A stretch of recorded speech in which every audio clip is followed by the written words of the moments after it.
কর্পোরেশনে কে কাজটা করলো, city corporation কেন এত বড় ন্যাক্কারজনক কাজ করলো যে শায়েস্তা খান রোড আর মিউজিয়াম রোড এই দুইটা রোড উন্মুক্ত রাখতে হবে। বাজারটা টেন্ডার হয়, টেন্ডারের জন্য তারা অতিরিক্ত মুনাফা আদায়ের জন্য তার এই রুটটা দখল করে। বিগত মেয়র সেও কোনোদিন এটার পদক্ষেপ নেয়।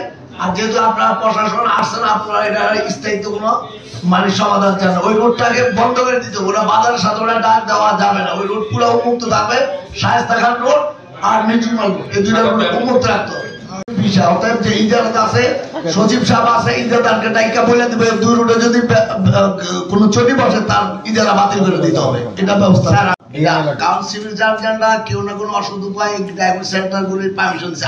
আপনি বুঝলে সিভিল মালিকগুলি বড় বড়, এখানে পপুলার, মডার্ন, মেডিনোভা এগুলো অনেক বড় কোম্পানি, তাদেরকে আপনার দায়িকা তাদের উপস্থিত বলে দাও যে আপনারা যদি এটা না পালন করেন 1 সপ্তাহ পর থেকে আমরা মোবাইল করতে যত গাড়ি পাবো সব শেষ করে দেব। আমাদেরকে এই 5 তারিখের পর থেকে আমাদের যে সাপোর্ট দিয়েছে আমরা কৃতজ্ঞতা জানাই এবং আমরা বিশ্বাস করি যে সেনাবাহিনী আমাদের এটি অনেক চ্যালেঞ্জিং একটা কাজ এবং আমরা চাই আপনারা এই বিষয়ে আগে যেভাবে পাশে ছিলেন এবং পাশে থাকবেন।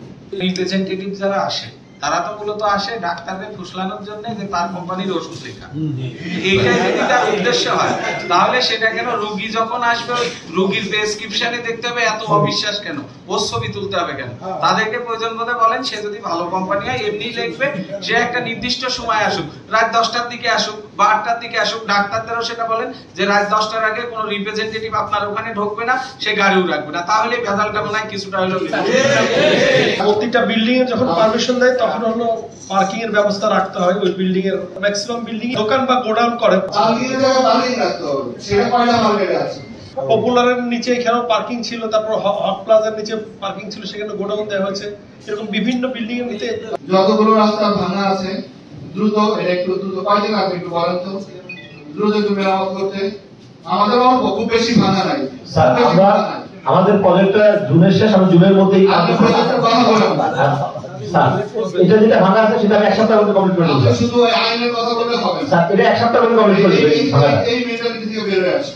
শুনেন, আপনার এই যে রোডটা চাষারা যাওয়ার আগে যে মসজিদের পরে যে জায়গা, এটা কতটুকু জায়গা, এইটা করার মতো বাজেট কি আপনাদের নাই?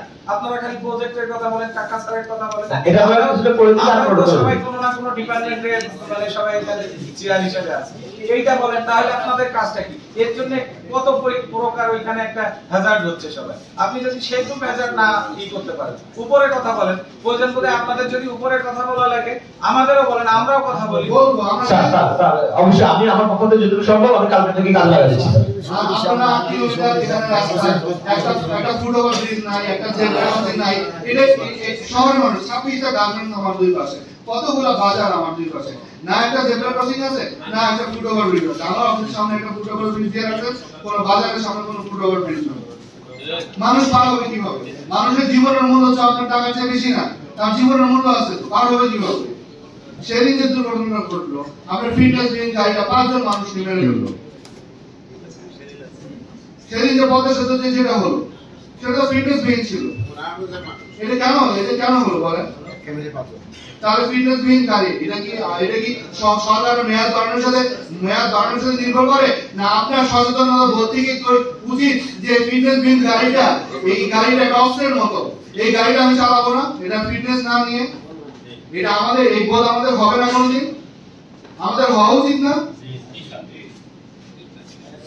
যার সন্তান হারিয়েছে, যে 5 জন একটা ফ্যামিলির 5 জন মানুষ মারা গেল, ফ্যামিলি কি থাকে?